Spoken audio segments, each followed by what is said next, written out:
To back him up? Well, buckle up. It's a long list.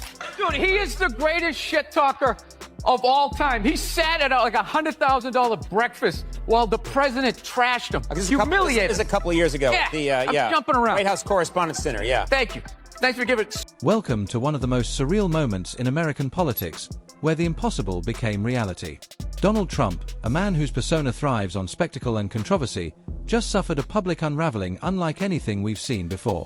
And it wasn't sparked by a rival or a scandal, but by two comedians, Desi Lydic and Bill Burr.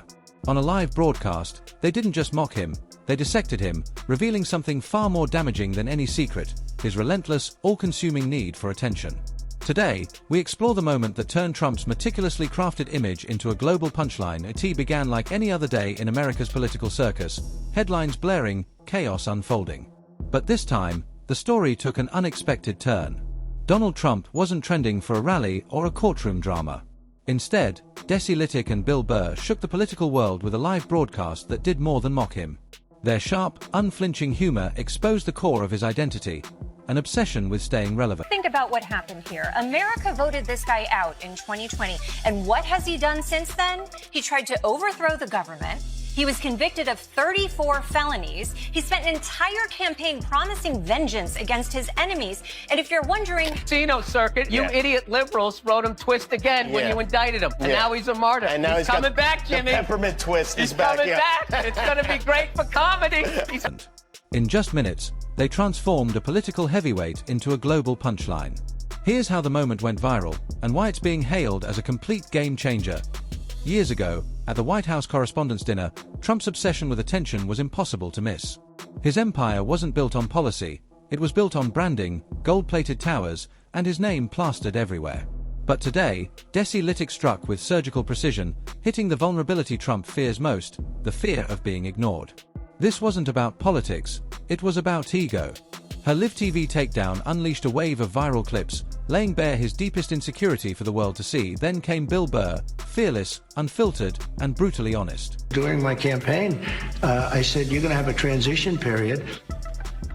Really? That's what Trump said? Trump actually said that? Could we just check the tape on that?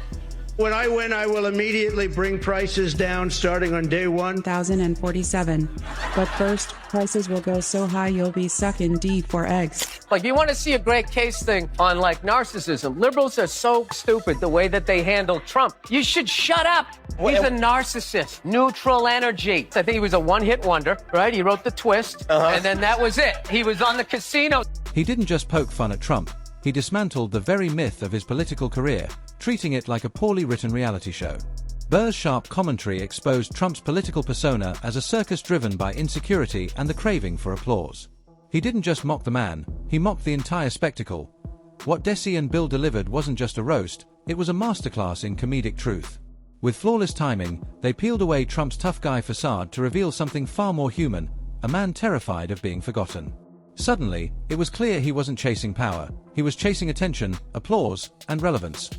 Imagine Trump waking up each day, not to serve the nation, but to make sure his name stays trending. Every headline, every controversy, all part of the performance. Desi Lydic cut straight to the truth. Oh, all of America. All of America. You just listed all of America. Seems the only group she can't blame for Trump's victory are black women and people in comas. Oh, and puppies. Or puppies in comas. God damn it, I just made myself more sad. Then came Bill Burr, a man never afraid to say exactly what he... Remove the spotlight, and Trump panics. The live broadcast laid bare his obsession. This wasn't about politics anymore, it was about survival through visibility. But this moment wasn't just about Trump's fear of irrelevance, it was about the power of comedy. Desi and Bill didn't just make jokes at his expense, they made him the joke. For years, Trump's empire thrived on attention. But when that attention turned to ridicule, the empire began to crack. They didn't just expose his weakness. Right.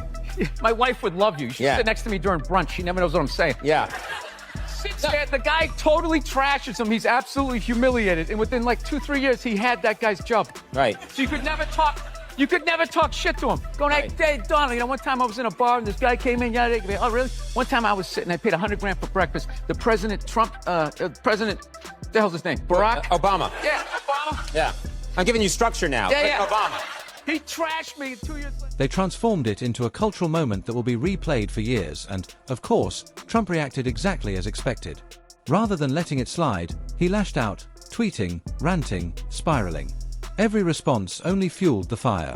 His attempts to reclaim the narrative amplified the jokes instead of silencing them. The harder he fought, the deeper he fell.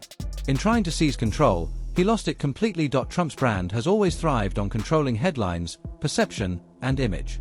But when Desi and Bill flipped the script, he was exposed as powerless. The man who spent years projecting untouchable strength suddenly appeared fragile. Trump was more excited about another aspect of the trip. Well, my relationship is very good with the UK, and Charles, as you know, who's now king, is my friend. Yes, Trump is like a brother to King Charles in that his actual brother is also in the Epstein files. The laughter didn't just mock him, it tore apart the illusion he had carefully constructed. This wasn't just a roast. It was the collapse of a myth. Donald Trump walked into an arena of 20,000 people, and 19,999 were thrilled. Except my wife, Bill Burr joked. When critics pushed back, he fired right back. Trump's been called racist, accused of borrowing from Hitler, so why should anyone be surprised a black woman wouldn't like him? Burr's unapologetic honesty revealed more about Trump's legacy than any speech ever could. Trump's political career has always been a performance. I'll be honest with you, I can't believe Trump didn't win this thing like 4 months ago. I know that's weird for younger people to hear, but when I was a kid, if you were running for president and you got shot and you didn't die, that was the end of the election. There was nothing you could say. Everybody would just be like, this guy's the man. He is the king. I'll be honest with you. I think the number one reason Trump survived is all those herky-jerky movements that he does. You just can't nail the guy down. The guy is But this moment wasn't just about Trump's fear of fate. A one-man show fueled by applause and spectacle. But with Desi and Bill exposing the cracks, the applause has turned to laughter, and that's something he can't control. This laughter isn't about a single line or joke, it's about his entire persona. That's what makes this moment historic. There's a certain poetry in how comedy dismantled Trump's persona.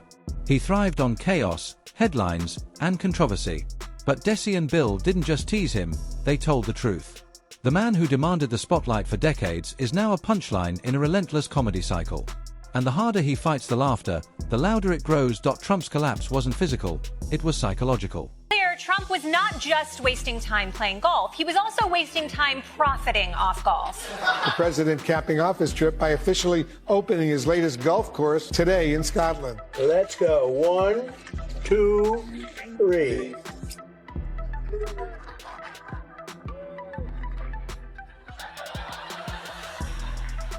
Just a reminder, this man is still the president of the For a man who thrives on attention, becoming the target of ridicule is the ultimate nightmare. And that's exactly what Desi and Bill delivered. His empire of ego cracked under the weight of laughter. The man who once commanded headlines is now trapped as a punchline he can't escape. Donald Trump's deepest fear has always been being forgotten. Now, thanks to Desi Lydic and Bill Burr, he's confronting that fear in real time. The carefully crafted image he spent years controlling has slipped away, replaced by laughter. It wasn't a scandal or a lawsuit that toppled him, it was comedy, the one force he never learned to manipulate. literally got shot and immediately jumped back up and started yelling in the direction the bullets were coming from. That's not a sane human being. I would have been on the ground crying in the fetal position like, all right, give me the truck. I don't want this job anymore. But Trump's got all those weird, coming out. I think the guy couldn't get like a bead on him, And like right as he pulled the trigger, Trump was just like, and Sleepy Joe! And the bullet went by his head. A lot going on in the world, and he's at a ribbon-cutting ceremony to promote his golf course? Is this his side hustle, or is America his side hustle? Who knows? I have no idea. The point is, we're just used to this now. But imagine if when Obama was in office, he kept flying on Air Force One to open up Pizza Hut, Taco Bell.